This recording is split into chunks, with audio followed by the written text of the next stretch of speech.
L'info du Grand Lille en continu, Adrien Lanois.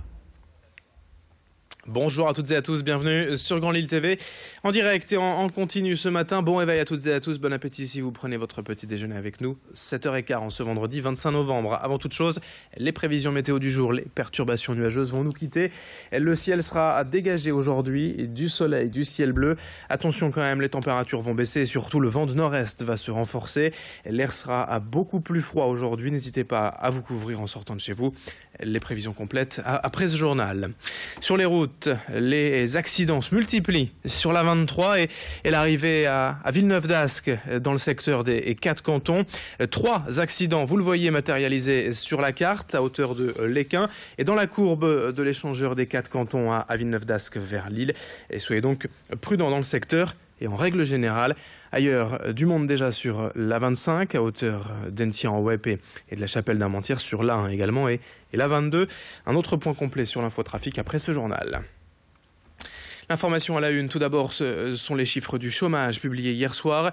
Dans le Nord, en région et en France, le nombre de demandeurs d'emploi a baissé en octobre, moins 1,1% dans le département, moins 0,6% dans les Hauts-de-France et moins 0,8% dans le pays. Au total, et depuis un an, on compte tout de même 3,2% de chômeurs en moins dans le Nord, soit désormais 171 741 personnes sans emploi. La baisse sur un an est aussi de 3,3% dans la région. On en profite pour vous poser la question du jour direct matin Grand Lille TV. Faites-vous confiance à ces chiffres du chômage publiés chaque mois par Pôle emploi? Vos réponses sur grandlille.tv ou nos applications mobiles. Autre information ce matin, à la une, la séance plénière du Conseil régional hier à Lille. Comme prévu, le débat d'orientation budgétaire a concentré les divergences entre la majorité et l'opposition. D'un côté, Jean-Pierre Bataille, vice-président chargé du budget, annonce 100 millions d'euros de moins de dépenses de fonctionnement depuis janvier et jusqu'en 2021. La promesse de 232 millions d'euros d'économies. A l'inverse, le Front National analyse une hausse de 73 millions d'euros de ses dépenses par rapport au précédent mandat. Durant les prochaines années, le Conseil régional veut investir près de 4 milliards d'euros dans l'aménagement du territoire et le canal Seine-Nord est l'un des projets défendus par Xavier Bertrand et sa majorité.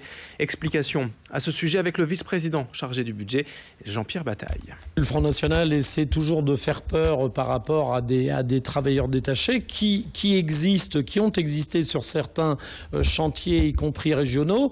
Voilà, la législation du travail doit être à l'œuvre pour vérifier que les marchés publics soient passés conformément aux règles en vigueur, que les critères qui nous permettent de garantir notamment l'usage et la compréhension de la langue française, la fameuse clause Molière, soient assurés pour nous permettre d'espérer que 100% ou pas loin des gens qui s'emploieront sur ce grand chantier soient évidemment prioritairement français, mais peuvent être évidemment européens quand les règles des marchés publics sont respectées. Toujours à propos de politique, dans cette édition, le maire de Villeneuve-d'Ascq, Gérard Caudron, a des choses à dire. En ce moment, l'actualité locale et nationale lui inspire depuis peu un certain dépit entre les primaires de la droite, le mandat de François Hollande et la position de Martine Aubry en vue de la prochaine présidentielle. Nos journalistes sont allés le rencontrer. Je vous propose d'écouter le maire de Villeneuve-d'Ascq à propos du président de la République. Vous ne voteriez pas pour François Hollande ? Oh ben écoutez, je l'ai dit en 2012, j'avais pas voté pour lui aux primaires, j'avais soutenu Martine Aubry, j'avais voté pour lui essentiellement contre Sarkozy, mais comme je l'avais déjà exprimé à l'époque, ou je l'avais déjà écrit, y compris dans un bouquin que j'avais fait il y a une dizaine d'années, je le connaissais trop pour avoir vraiment envie de voter pour lui. Et c'est pour ça que je suis pas déçu. Parce que je ne pensais pas qu'il pourrait, avec son caractère, avec son tempérament, faire beaucoup mieux que ce qu'il a fait. J'ajoute quand même que ceux qui le lynchent, alors qu'ils ont obtenu de lui beaucoup de choses, manquent un peu de dignité et de pudeur.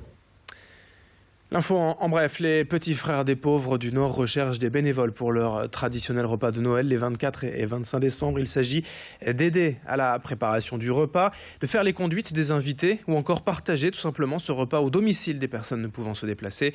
Toutes les infos sur petitsfreresdespauvres.fr. Sur la 23, hier après-midi vers 16h, un poids lourd a pris feu à hauteur de Rheims dans le sens Lille-Valenciennes. Rapidement, l'autoroute a été fermée à la circulation pour permettre aux pompiers d'intervenir. Les opérations de nettoyage se sont poursuivies suivi toute la nuit et ce matin encore, la voie de droite vers Valenciennes devrait être neutralisée. Et puis le chanteur Kinvey, en concert aujourd'hui à Calais, demain à Douai, lance un appel aux dons en faveur d'Eden, ce petit garçon atteint de la maladie de Crabbe dont on vous a parlé cette semaine. Et pour un câlin et une photo avec moi, vous donnerez 10 € à son association, a indiqué le chanteur sur sa page Facebook. 7h20 en direct dans le reste de cette édition, une nouvelle méthode innovante de Pôle emploi pour avoir confiance en soi et valoriser ses atouts face à un recruteur. Pour beaucoup de jeunes, l'entretien d'embauche est souvent synonyme d'angoisse et le recruteur est perçu de manière négative. Hier au théâtre Mava à Fives avait donc lieu un défi jeune, autrement dit une séance de théâtre d'improvisation entre des jeunes chômeurs et des employeurs. L'objectif était de sortir du cadre traditionnel pour démystifier l'employeur et oser l'aborder simplement. Sur scène, les jeunes peuvent ainsi librement s'exprimer, montrer de bonnes aptitudes et leur personnalité au travers des exercices d'improvisation proposés quand même dans un cadre professionnel. Explication au micro de Louis Caillé avec le témoignage justement d'un de ces jeunes. Le fait qu'il y ait des acteurs du théâtre, je trouve ça très bien, très positif dans la manière d'aborder les choses. Ça nous a mis à l'aise dès le départ. On a fait des petits exercices tout à l'heure sur scène avec les recruteurs. Donc ça nous met sur le même pied d'égalité, ce qui est quelque chose de très pertinent au final. Et comme je le disais, j'avais un peu peur. Je suis rassuré maintenant. On va présenter des arguments sur l'entreprise idéale. Je trouve que c'est un très bon sujet parce que aujourd'hui les entreprises elles sont en mutation. On change un peu de l'organisation rigide à une organisation plus plate où on se tutoie, etc. Et c'est vrai que les idées de chacun, on s'y retrouve. Ah ouais, c'est vrai quand notre collègue il dit j'avais pensé à ça, effectivement. On y a pensé aussi une fois dans notre vie, quoi.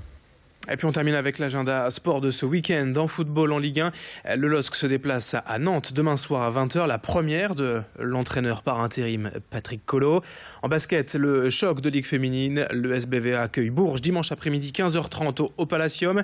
En basket en Pro B, le LMBC accueille Bourg-en-Bresse ce soir au Palais Saint-Sauveur à Lille à 20h. Et puis en volleyball en Ligue B, le TLM Tourcoing accueille Saint-Nazaire ce soir à 20h pour tenter de rester invaincu, une 5e victoire peut-être en 5 matchs en cette saison. Fin de ce journal, 7h22 en direct sur Grand Lille TV. Dans un instant, vos prévisions météo et l'infotrafic. Merci de votre fidélité.